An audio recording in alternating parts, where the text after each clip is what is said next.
السلام علیکم پیارے ناظرین۔ وفات سے 3 روز قبل جب کہ حضور صلی اللہ علیہ وآلہ وسلم ام المومنین حضرت میمونہ عنہا کے گھر تشریف فرما تھے، ارشاد فرمایا میری بیویوں کو جمع کرو۔ تمام ازواج مطہرات جمع ہوئیں تو حضور اکرم علیہ الصلاۃ والسلام نے دریافت فرمایا، کیا تم سب مجھے اجازت دیتی ہو کہ بیماری کے دن میں عائشہ کے ہاں گزار لوں؟ سب نے کہا اے اللہ کے نبی، آپ کو اجازت ہے۔ پھر آپ نے اٹھنا چاہا لیکن اٹھ نہ پائے۔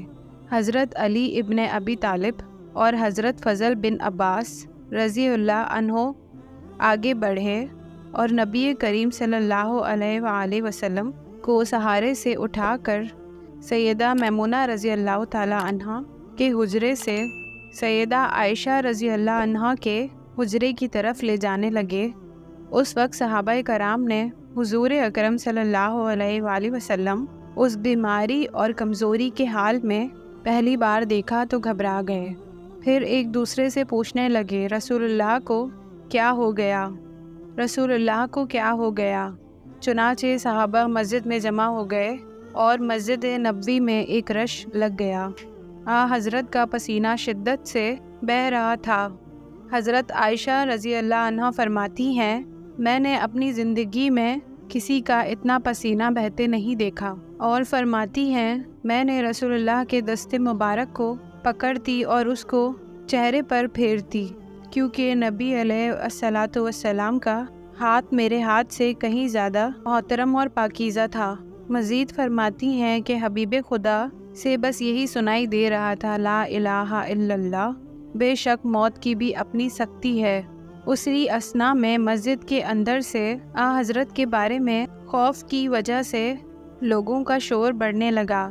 نبی علیہ الصلاۃ والسلام نے دریافت کیا، یہ کیسی آوازیں ہیں؟ عرض کیا گیا، اے اللہ کے رسول، یہ لوگ آپ کی حالت سے خوف زدہ ہیں۔ ارشاد فرمایا، مجھے ان کے پاس لے چلو۔ پھر اٹھنے کا ارادہ فرمایا لیکن اٹھ نہ سکے۔ آپ علیہ الصلاۃ والسلام پر 7 مشکت پانی کے بہائے گئے، تب کہیں جا کر کچھ افاقہ ہوا، پھر سہارے سے اٹھا کر ممبر پر لایا گیا۔ یہ رسول اللہ کا آخری خطبہ تھا اور آپ صلی اللہ علیہ وآلہ وسلم کے آخری کلمات تھے۔ آپ نے فرمایا، اے لوگوں، شاید تمہیں میری موت کا خوف ہے۔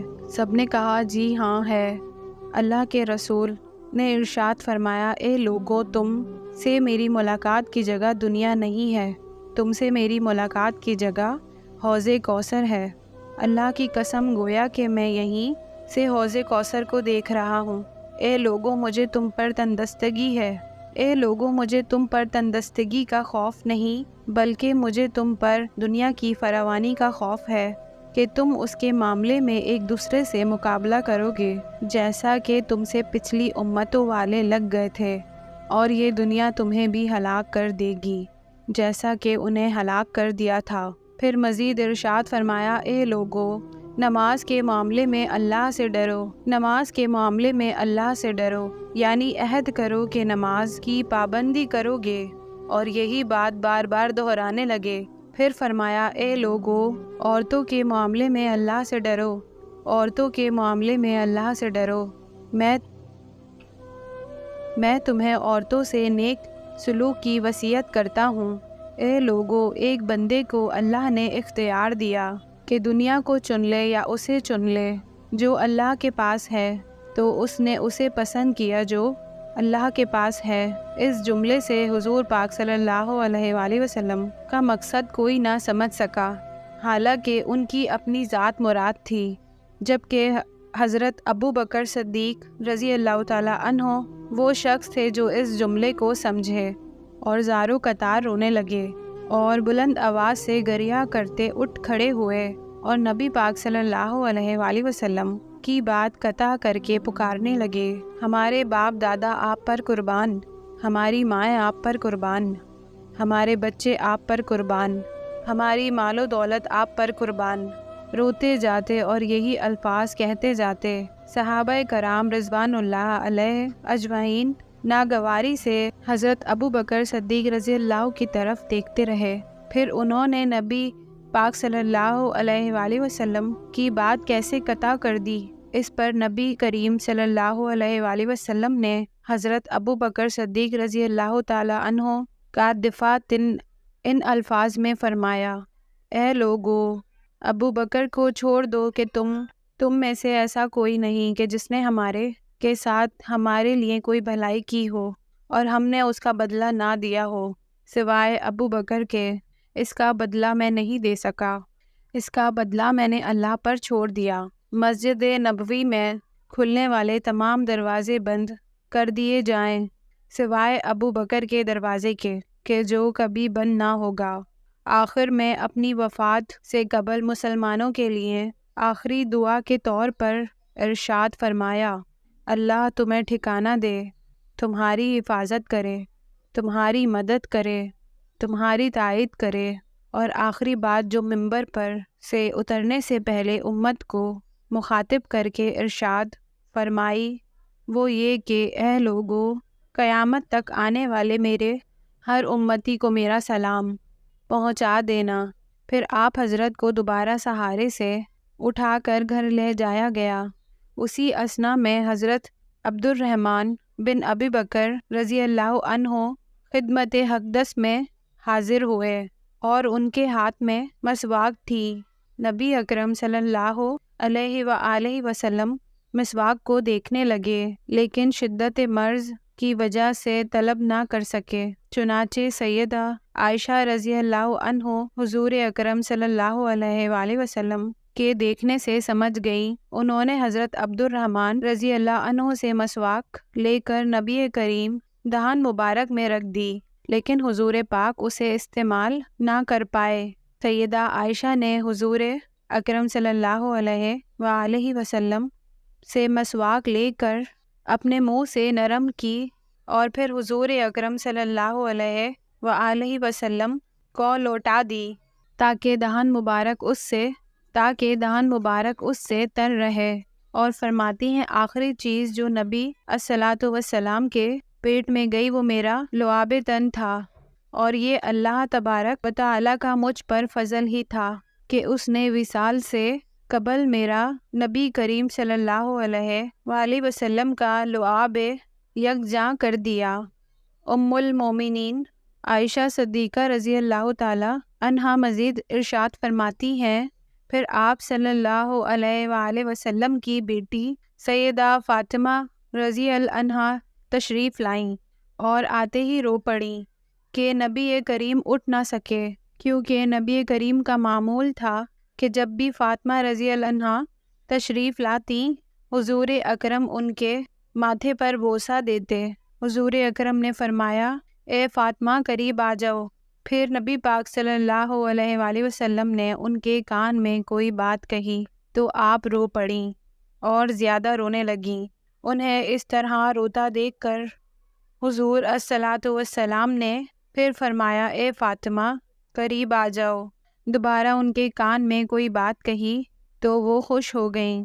حضور علیہ الصلاۃ والسلام نے کہ وصال کے بعد میں نے سیدہ فاطمہ رضی اللہ عنہا سے پوچھا تھا کہ وہ کیا بات تھی جس پر روئی اور پھر خوشی کا اظہار کیا تھا۔ سیدہ فاطمہ رضی اللہ عنہا کہنے لگیں کہ جب پہلی بار میں قریب گئی تو فرمایا فاطمہ میں آج رات اس دنیا سے کوچ کرنے والا ہوں، جس پر میں رو دی۔ جب انہوں نے مجھے بے تحاشا روتے دیکھا تو فرمانے لگی فاطمہ میرے اہل خانہ میں سب سے پہلے تم مجھ سے آ کر ملو گی، جس پر میں خوش ہو گئی۔ سیدہ عائشہ رضی اللہ عنہا فرماتی ہیں پھر آپ حضرت نے سب کو گھر سے باہر جانے کا حکم دیا اور مجھے فرمایا کہ عائشہ میرے قریب آ جاؤ۔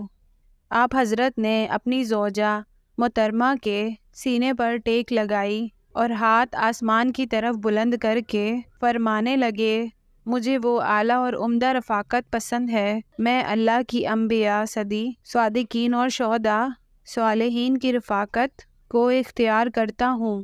حضرت عائشہ صدیقہ رضی اللہ عنہا فرماتی ہیں کہ میں سمجھ گئی کہ انہوں نے آخرت کو چن لیا ہے۔ جبریل امین علیہ السلام خدمت دکس میں حاضر ہوئے اور گویا ہوئے، یا رسول اللہ، ملک الموت دروازے پر کھڑے ہیں اور اندر آنے کی اجازت مانگ رہے ہیں۔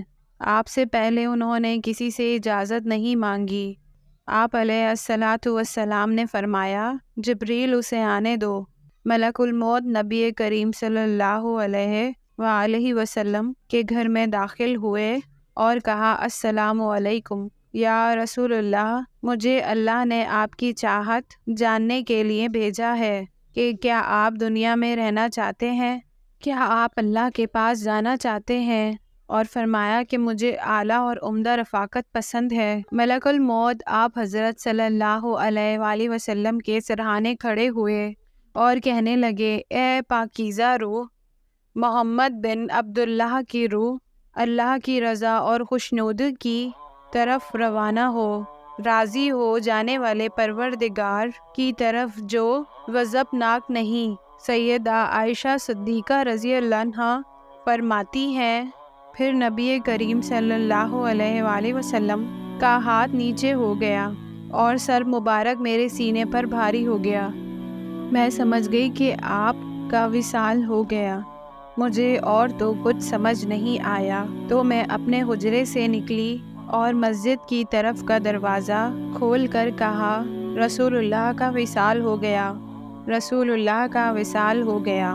مسجد آہوں اور نعروں سے گونجنے لگا۔ ادھر علی کرم اللہ وجہہ جہاں کھڑے تھے وہیں بیٹھ گئے، پھر ہلنے کی طاقت نہ رہی۔ ادھر عثمان بن عفان رضی اللہ عنہ معصوم بچوں کی طرح ہاتھ ملنے لگے، اور سیدنا عمر رضی اللہ عنہ تلوار بلند کر کے کہنے لگے، خبردار جو کسی نے کہا کہ رسول اللہ کا وصال ہو گیا، میں ایسے شخص کی گردن اڑا دوں گا۔ میرے آقا تو اللہ تعالیٰ سے ملاقات کرنے گئے ہیں، جیسے موسیٰ علیہ السلام اپنے رب سے ملاقات کو گئے تھے۔ وہ لوٹ آئیں گے، بہت جلد لوٹ آئیں گے۔ اب جو وفات کی خبر اڑائے گا، میں اسے قتل کر ڈالوں گا۔ اس موقع پر سب سے زیادہ ضبط برداشت اور صبر کرنے والی شخصیت سیدنا ابو بکر صدیق رضی اللہ عنہ کی تھی۔ آپ حجرہ نبوی میں داخل ہوئے، رحمت دو عالم صلی اللہ علیہ وآلہ وسلم کے سینے مبارک پر سر رکھ کر رو دیے، کہہ دیے تھے، ہائے میرا پیارا دوست، ہائے میرا مخلص ساتھی، ہائے میرا محبوب، ہائے میرا نبی۔ پھر حضرت کے ماتھے پر بوسہ دیا اور کہا، یا رسول اللہ، آپ پاکیزہ جیے اور پاکیزہ دنیا سے رخصت ہو گئے۔ سیدنا ابو بکر صدیق رضی اللہ عنہ باہر آئے اور خطبہ دیا، جو شخص محمد صلی اللہ علیہ وآلہ وسلم کی عبادت کرتا ہے وہ سن رکھے، حضرت نے دنیا سے پردہ فرما لیا ہے، اور جو اللہ کی عبادت کرتا ہے وہ جان لے، اللہ تعالیٰ کی ذات ہمیشہ زندگی والی ہے جسے موت نہیں۔ سیدنا عمر رضی اللہ عنہ کے ہاتھ سے تلوار گر گئی۔ عمر رضی اللہ عنہ فرماتے ہیں، پھر میں کوئی تنہائی کی جگہ تلاش کرنے لگا جہاں اکیلا بیٹھ کر رو جاؤں۔ حضرت کی تدفین کر دی گئی۔ سیدہ فاطمہ رضی اللہ عنہ فرماتی ہیں، تم نے کیسے گوارا کر لیا کہ نبی علیہ الصلاۃ والسلام کے چہرے انور پر مٹی ڈالو؟ پھر کہنے لگے، ہائے میرے پیارے بابا جان، اپنے رب کے بلاوے پر چل دیے۔ ہائے میرے پیارے بابا جان، جنت الفردوس میں اپنے ٹھکانے کو پہنچ گئے۔ ہائے میرے پیارے بابا جان، ہم جبریل کو ان کے آنے کی خبر دیتے ہیں۔ حضور علیہ الصلاۃ والسلام پر اللہ تعالیٰ کی لاکھوں کروڑوں رحمتیں نازل ہوں۔